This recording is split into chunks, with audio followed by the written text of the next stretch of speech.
In 2016, people stayed home more than normal in this Democratic city. What's different about 2020 that's going to drive people out? Well, they said in 2016. What the hell do you have to lose? Ain't nobody got to ask that question no more. They saw what they had to lose. That's why they're coming out. That's why they took back the House in 2018. What's there to lose? Well, everything.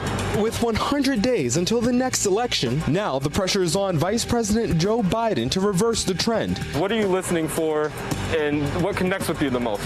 The truth. What do you think about Vice President Joe Biden? I think he's the man for the times. I think he's the one that's going to win this election. That's the priority?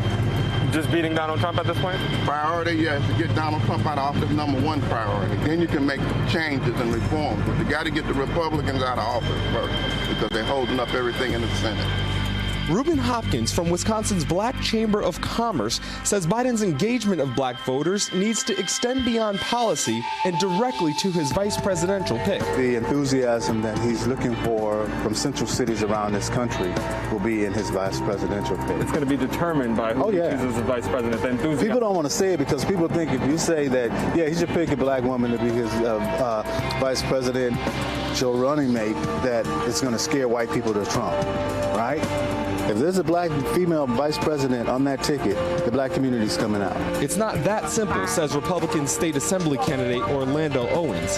After voting for Obama, he supported Trump in 2016. They both have an opportunity to show it, both to show it and also prove it.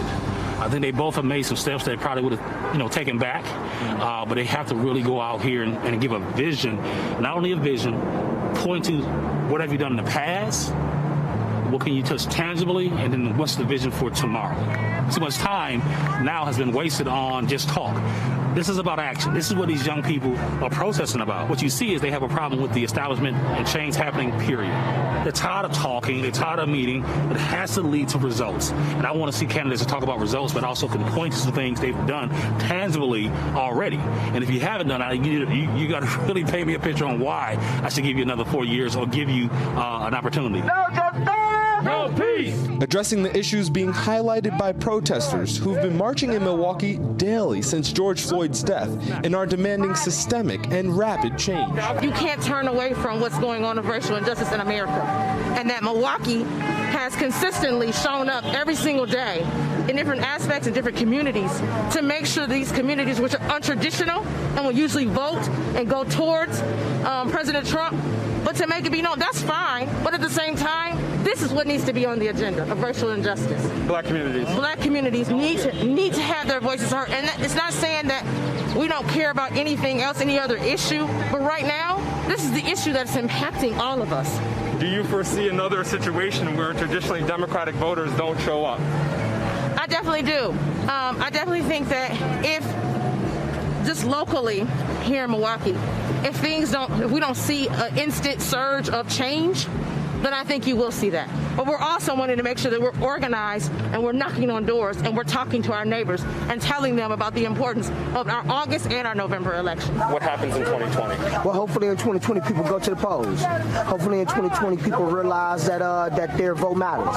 Hopefully in 2020 people get out there and they elect individuals who represent the interests of the people and not the interests of corporations and systems of oppression. And I think that's what people want to see in 2020. I think these protests and I think these riots are really sparking a lot of awareness throughout the United States of America. And people who normally wouldn't vote are going to go out and vote in 2020. And I think that's going to be the difference between the last presidential election and this one. Hey, NBC News viewers, thanks for checking out our YouTube channel. Subscribe by clicking on that button down here and click on any of the videos over here to watch the latest interviews, show highlights, and digital exclusives. Thanks for watching.